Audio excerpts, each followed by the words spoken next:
মার্কিন president Donald Trump বলেছেন, ইরানের সঙ্গে একটি চুক্তিতে পৌঁছাতে দীর্ঘ সময় নেওয়ায় এখন তেহরানকে এর মূল্য দিতে হবে। মধ্যপ্রাচ্যে চলমান উত্তেজনা, পাল্টাপাল্টে হামলা এবং কূটনৈতিক টানাপোড়েনের মধ্যেই বুধবার রয়টার্স এই তথ্য জানিয়েছে। ট্রাম্প তার সামাজিক যোগাযোগ মাধ্যমে দেওয়া এক পোস্টে সরাসরি ইরানকে উদ্দেশ্য করে বলেন, ইরান শুধু কথাই বলে কিন্তু বাস্তবে কোনো কার্যকর পদক্ষেপ নেয় না।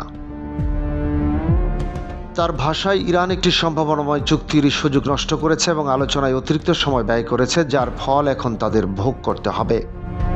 তিনি আরও দাবি করেন, ইরান যদি সময়মতো সিদ্ধান্ত নিত তাহলে পরিস্থিতি অনেকটাই তাদের অনুকূলে থাকতে পারত, কিন্তু এখন তারা যে অবস্থায় এসেছে তার জন্য নিজেরাই দায়ী। ফক্স নিউজকে দেওয়া এক পৃথক সাক্ষাৎকারে ট্রাম্প আরও কঠোর অবস্থানের ইঙ্গিত দেন। তিনি বলেন, তেহরান যদি কোনো চুক্তিতে স্বাক্ষর করতে রাজি না হয় তাহলে তিনি ইরানের বিদ্যুৎ কেন্দ্র ও সেতু লক্ষ্য করে নতুন সামরিক হামলার নির্দেশ দেওয়ার খুব কাছাকাছি অবস্থানে আছেন।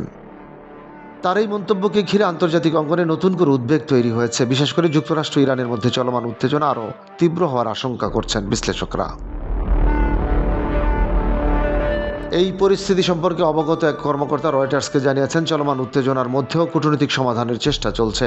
আলোচনার মাধ্যমে একটি চুক্তিতে পৌঁছানোর লক্ষ্যে কাতারের মধ্যস্থতাকারীরা বুধবার সকালে তেহরান সফর করেছেন বলে জানা গেছে। হরমুজ প্রণালীর আশেপাশে ইরানি লক্ষ্যবস্তুতে মার্কিন হামলার পর পরিস্থিতি আরও জটিল হয়ে উঠেছে। এর প্রতিক্রিয়ায় জর্ডান, কুয়েত ও বাহরাইনে থাকা মার্কিন সামরিক ঘাঁটিতে ইরানের পাল্টা হামলার খবরও পাওয়া গেছে।